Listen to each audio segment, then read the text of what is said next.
안녕하십니까. 저는 한국컴퓨터교육학회 편집위원회 컴퓨터과학분과 분과위원장을 맡고 있는 상명대학교 정승도입니다.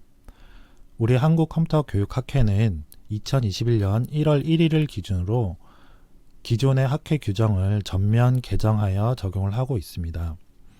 이에 본 튜토리얼에서는 논문 투고 규정, 그리고 심사 규정, 발행 규정, 편집위원회 운영 규정 등에 대해서 주요 개정사항을 안내해 드리도록 하겠습니다.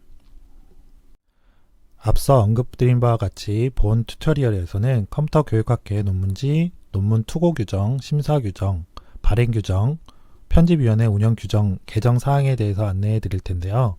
전체 규정에 대한 개정안은 학회 홈페이지에 공개되어 있습니다. 이를 참조해 주시면 좋겠고요.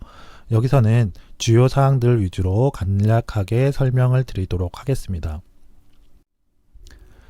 먼저 컴퓨터 교육학회 논문지, 논문 투고 규정입니다. 제1조를 보시면 투고 논문은 컴퓨터 교육과 컴퓨터 융합 교육 및 컴퓨터 교육의 기반이 되는 교육학 및 컴퓨터 과학기술과 관련된 것으로서 학문과 관련 산업의 발전에 기여하는 독창성 있는 것이어야 하며 국내외 논문지에 되었던 것은 투고할 수 없다로 범위를 지정을 하고 있습니다. 그래서 컴퓨터 교육학회 논문지 논문 투고 규정의 경우에는 1조를 시작으로 해서 총 18조까지 부칙을 제외하고 총 18조까지 총칙, 투고 논문의 구성, 그리고 비용 및 최종 논문에 관한 내용을 규정을 하고 있습니다. 자, 논문 투고 규정에 대해서 살펴보도록 하겠습니다. 논문 투고 규정의 경우에는 기존에 없었던 내용들을 신규 추가한 부분들도 있고요. 기존 내용들을 개정한 사항들도 존재를 합니다. 먼저 신규 추가되어 있는 내용들을 간단하게 살펴보도록 하겠습니다. 제4조에 보시면 연구윤리 및 젠더 혁신 정책의 반영에 관한 규정을 추가를 하였습니다.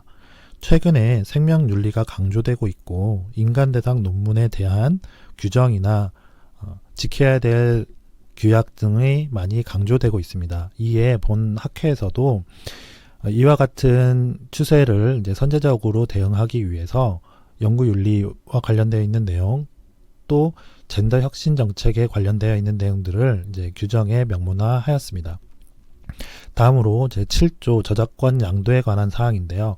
기존의 저작권 양도에 관한 사항이 명시되어 있지 않았던 부분들이 있어서 이 부분을 명시적으로 추가하였습니다. 다음으로 13조 사사표기에 관련되어 있는 내용입니다. 일반적으로 논문 투고의 경우에는 사사표기를 하지 않은 상태로 심사를 받는 경우들이 많습니다. 그러나 투고 논문의 경우에도 사사표기가 되지 않아서 표절이나 이런 문제들이 발생하는 경우들이 다수 존재하였습니다. 그래서 이와 같은 상황에서 논문 심사에 있어서의 불이익을 최소화하기 위해서 저자 정보는 비공개 원칙으로 하되 사사표기를 할 수 있도록 논문 투고 규정에 반영을 하였습니다. 다음으로 주요 개정 사항을 살펴보도록 하겠습니다. 제8조에서는 논문 양식에 관한 사항을 규정을 하고 있는데요. 기존에 사용했던 투고 논문 양식 그리고 최종본 양식이 변경이 되었습니다. 이 변경된 양식은 학회 홈페이지에서 제공되고 있으니 이를 참조해서 논문을 작성하시고 투고하시고 심사를 받으시면 되겠습니다. 다음으로 구조의 논문의 구성입니다. 논문의 구성에 있어서는 기본적인 논문 구성은 기존 규정과 동일하게 가고 있습니다. 내 요약 작성에 있어서 요약문의 구체성 확보를 위해서 이 구체성을 강화하기 위한 항목들을 명시하였습니다. 그리고 최근 국제화 추세에 맞추어서 학회에서도 이제 영문 논문이 투고되는 경우들이 종종 있게 됩니다. 그래서 영문 논문에 대한 규정들도 여기에서 포함을 시켰습니다. 영문 논문의 경우에는 전체를 영문으로 작성하도록 규정하였습니다. 별도의 한글 요약, 즉 국문 요약은 작성하지 않고 전체 논문에 대해서 영문으로만 작성하도록 규정을 하였습니다. 다음으로 살펴볼 내용은 제10조에 있는 참고 문헌 인용 및 표기에 관한 사항입니다. 참고 문헌 인용에 있어서도 국제화 추세에 맞춰서 그리고 학회 저널이 더 발전되는 방향으로 가기 위해서 참고 문헌은 모두 영문 작성을 원칙으로 하였습니다. 그리고 동일 저자 논문의 경우에는 번호 표기를 하되 세부 정보는 비공개 처리할 수 있도록 함으로써 이제 논문 심사의 공정성이 훼손되지 않도록 보강을 하였습니다. 그리고 규정 자체에 참고 문헌 작성에 관한 지침, 예를 제시해 줌으로써 참고 문헌이 정확히 작성될 수 있도록 규정하였습니다. 또한 최근에 거의 모든 학회에서 그 논문의 정확성을, 참고 문헌의 정확성을 보장하기 위해서 DOI 표기를 필수로 하고 있습니다. 이에 본 학회에서도 DOI 번호를 필수 기재하는 것을 원칙으로 하였습니다. 단, DOI 번호가 제공되지 않은 참고 문헌의 경우에는 생략할 수 있다고 규정을 하였습니다. 다음으로 그림 및 표의 구성입니다. 최근에 대부분의 학회들이 이제 국문 저널의 경우에도 스코퍼스 등 다양한 인덱스에 포함되기 위한 노력들을 지속적으로 해나가고 있습니다. 이에 본 학회에서도 이와 같은 추세에 맞추어 그림이나 표의 캡션 뿐만이 아니라 내용을 모두 영문으로 표기하는 원칙으로 규정을 개정하였습니다. 그러나 모든 내용에 대해서 영문으로 작성했을 경우에 내용 전달에 오해가 생기거나 정확한 전달이 이루어지지 않은 경우들이 다소 발생할 수 있습니다. 이에 필요할 경우에 대해서는 기존 방식과 동일하게 국문으로 작성되어 있는 표 또는 그림을 부록에 첨부할 수 있도록 하였습니다. 이럴 경우에 부록으로 인해서 전체 논문 분량이 증가하는 부분이 생길 수 있는데요. 그렇다고 하더라도 최종적으로 논문 게재로 산정에 있어서 페이지에는 포함되지 않는 방식으로 해서 피해가 없도록 규정을 하였습니다. 다음으로 제14조 투고 및 게재 비용에 관한 내용입니다. 기본적으로 컴퓨터 교육 학회 논문지의 경우 논문 투고료를 올해부터 무료로 전환을 하였습니다. 그러다 보니 그에 관련되어 있는 비용 산정이나 이런 부분들을 고려를 해야 돼서 논문 게재료에 대한 일부 조정이 있었고요. 그리고 연구비 지원 비용에 대한 조정이 이루어졌습니다. 이를 규정에 반영하였습니다. 주요 개정 사항 몇 가지를 실제 규정집에 있는 내용을 바탕으로 해서 간단하게 설명을 드리도록 하겠습니다. 앞에 주요 개정 사항 중에 하나였던 참고 문헌에 관련된 내용입니다. 참고 문헌의 경우에는 앞서 설명드린 바와 같이 모두 영문으로 작성하는 것을 원칙으로 하였고요. 그리고 참고 문헌의 정확성 제고를 위해서 사항에 보여지는 바와 같이 DOI를 필수 표기하는 것으로 규정을 하였습니다. 그리고 5항에 보시면 투고 논문의 동일 저자의 경우 참고 문헌에 본인 논문을 참고함으로써 논문의 저자 정보가 노출돼서 논문 심사의 공정성이 훼손되는 경우가 간혹 발생하였습니다. 이를 방지하기 위해서 투고 논문의 동일 저자의 논문을 참고하는 경우에 대해서는 예시와 같이 세부 정보를 표시하지 않되 번호만 표시하는 방식으로 해서 비공개 원칙으로 처리하도록 하였습니다. 그리고 이제 6항에서 보시면 참고 문헌 목록에 대한 작성 지침을 제시를 하고 있습니다. 그래서 학술지 논문뿐만이 아니라 학술대의 논문, 단행본 등 다양한 형태의 참고 문헌에 대해서 표기 방법을 제시해줘서 정확한 참고 문헌 표기가 가능하도록 예시를 제공하고 있습니다. 이와 같은 예시는 투고 논문 양식 또 최종본 양식에 포함되어 있으니 그 내용을 참고로 하셔서 작성을 하시면 되겠습니다. 다음은 사사표기입니다. 사사표기에 대해서도 기본적으로 학회의 논문 투고를 할 때에는 표절 검사를 거치도록 규정을 하고 있습니다. 그러나 이 표절 검사의 경우에는 학술 논문에 기반으로 해서 표절 검사가 이루어짐으로써 심사 과정에서 별도의 표절 검사 툴을 이용했을 경우에 보고서라든지 연구 보고서 등이 표절로 이제 판정이 된다거나 이런 부분들로 인해서 심사에 불이익을 당하는 경우가 간혹 있었습니다. 이에 투고 논문의 경우에도 저자 정보를 제외하고는 사사 표기를 반드시 할 수 있도록 함으로써 이 논문의 출처가 어떻게 되는지, 특히 이제 학위 논문을 일부 변경하여 낸 경우에 대해서는 표절에 대해서 문제가 발생하는 경우를 사전에 방지하기 위해서 사사 표기를 할 수 있도록 규정에 반영을 하였습니다. 다음은 그림과 표에 대한 내용입니다.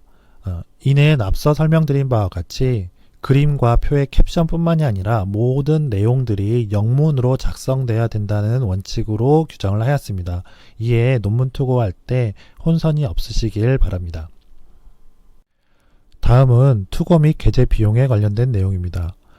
올해부터 본 학회의 심사 논문의 경우 투고료를 무료로 전환을 하였습니다. 이에 게재료 등에 대한 일부 조정이 있습니다. 자세한 부분은 규정집에 공개되어 있으니 이를 참조하셔서 기존과는 좀 달라진 부분이 있다는 것을 인지해 주시면 감사하겠습니다. 다음은 컴퓨터 교육학회 논문지 논문 심사 규정을 살펴보도록 하겠습니다.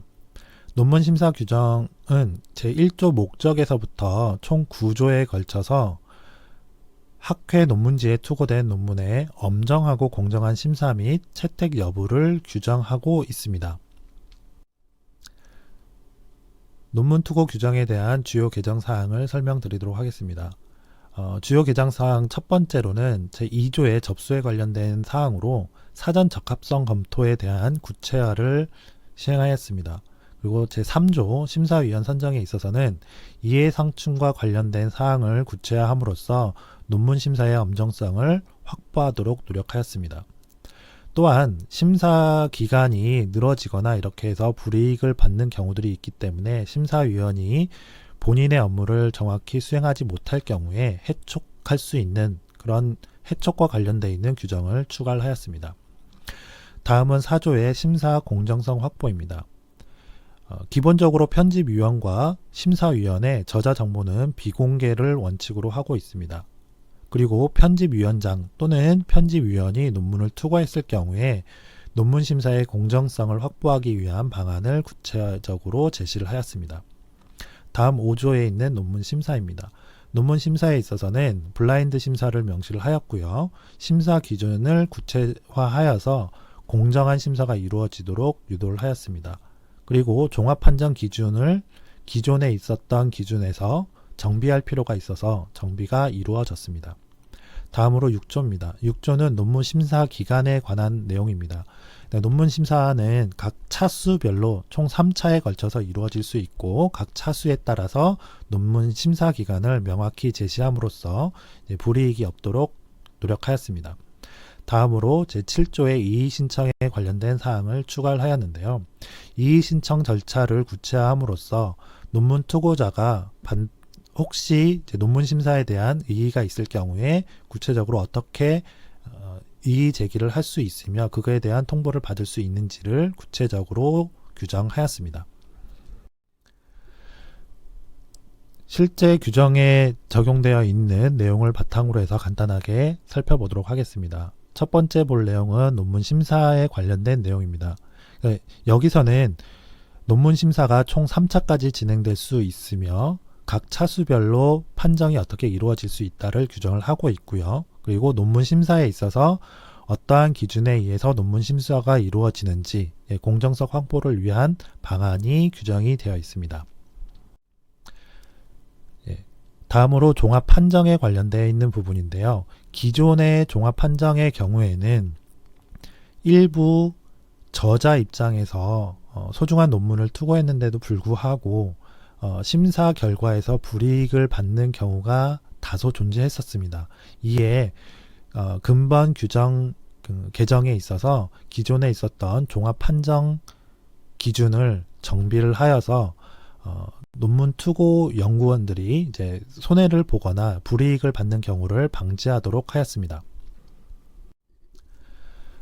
다음은 논문 심사 기간에 대한 부분입니다. 논문 심사에 관한 규정에서는 차수별 논문 심사 기간을 명확하게 제시를 하고 투고자들이 논문 투고자들이 확인할 수 있도록 하여서 공정하고 엄정한 심사가 이루어질 수 있도록 노력하였습니다. 다음으로는 컴퓨터 교육학회 논문지 발행 규정을 살펴보도록 하겠습니다. 컴퓨터 교육학회 논문지 발행 규정의 경우에는 1조 명칭으로부터 시작해서 총 11조에 걸쳐서 논문지 발행에 관련된 사항들을 규정을 하고 있습니다. 발행 규정에 관한 주요 개정사항은 두 가지를 설명드리도록 하겠습니다. 첫 번째는 제6조의 발행 횟수입니다. 이는 기존의 연 6회 발행을 그대로 유지를 하고 있습니다. 그러나 향후에 논문 투고의 활성화를 통해서 격월 발행이 아닌 매월 발행으로 나아가고자 하고 있는데요. 그에 앞서서 선제적으로 특집호를 발간을 하고자 하고 있습니다. 그래서 특집호 발간에 관한 사항을 규정에 반영을 하였습니다. 다음으로는 제10조의 출판 및 배포에 관련된 사항입니다. 기존의 컴퓨터 교육학회 논문지의 경우에는 오프라인 버전의 인쇄본을 제공을 하였습니다. 그러나 올해부터 온라인 출판을 원칙으로 개정을 하였습니다. 따라서 별도의 출판물을 인쇄하지 않고 온라인상에서 접근하여 누구나 받을 수 있도록 제공을 할 예정입니다. 마지막으로 컴퓨터 교육학회 논문지 편집위원회 운영 규정을 간략하게 설명을 드리도록 하겠습니다. 편집위원회 운영 규정의 경우에는 제1조 목적에서부터 총 12조에 걸쳐서 논문지 편집 및 논문에 관련되어 있는 업무를 공정하게 수행할 수 있도록 규정을 지정을 하고 있습니다. 편집위원회 운영 규정의 주요 개정사항입니다. 제2조부터 살펴보시면 제2조는 편집위원장의 선출에 관련된 사항을 규정을 하고 있습니다. 이에 편집위원장의 독립성을 보장할 수 있도록 규정에 명시를 하였고요. 제3조의 편집위원회 구성은 편집위원장과 분과별 분과위원장 체계로 가는 것으로 개정을 하였습니다. 제6조의 편집위원 선정 절차 및 기준에 관한 사항을 규정을 하였습니다. 기존과는 조금 달라진 부분은 편집위원을 공개 모집 절차를 통해서 모집을 하도록 하였습니다. 이에 편집위원회 자격 요건을 명시하여서 본 학회와 관련되어 있는 분야의 우수한 편집위원들이 편집위원으로서 활동할 수 있도록 하였습니다. 다음으로 제7조입니다. 제7조에서는 편집위원회 임면 및 충원에 관한 사항을 규정을 하고 있습니다. 위원이 공식적인 활동이나 이런 부분들에서 정확하게 본인의 임무를 수행하지 못할 경우에 면직 처리에 관한 내용을 규정을 함으로써 문제가 발생하지 않도록 하였습니다. 또한 충원 절차를 구체화하여서 편집위원회 결원이 생겼을 경우에 연중에 추가할 수 있도록 규정에 반영을 하였습니다. 다음 구조입니다. 구조에서는 심사 공정성 확보를 위해서 편집위원회 의무를 규정을 하고 있고요. 논문 심사는 2단계 블라인드 심사로 이루어짐을 명확히 제시를 하였습니다. 마지막으로 제11조의 우수 논문 선정에 관한 규정입니다. 올해부터 작년 1년 동안 출간된 논문을 기준으로 올해의 논문상을 제정해서 선발을 하고 있습니다. 이에 관련되어 있는 규정이 편집위원회 규정에 포함되어 있어야 하기 때문에 우수 논문 선정에 관한 규정을 새롭게 추가를 하였습니다. 편집위원회 운영 규정의 경우에는 논문지 편집위원회의 학회 독립성을 보장하고 편집위원회 의무를 명시하여서 논문 심사 및 컴퓨터 교육학회 논문지 관련 업무에 대해서 공정하고 엄정한 업무 처리가 가능할 수 있도록 하는 원칙에 따라서 개정이 이루어졌습니다. 전반적인 내용에 대해서는 학회 홈페이지에 공개되어 있는 규정집을 참고하시면 좋겠습니다. 이것으로 한국컴퓨터교육학회의 규정 개정에 관한 사항들을 살펴보았습니다. 앞서 언급한 바와 같이 한국컴퓨터교육학회 홈페이지에서 모든 규정에 대해서 공개되어 있습니다. 자세한 사항들은 공개되어 있는 규정집을 참고하시면 되겠고요. 혹시 이와 관련되어 있는 의문사항이 있다면 하면 학회 홈페이지 또는 학회 이메일을 통해서 문의를 주시면 답변을 드리도록 하겠습니다. 감사합니다.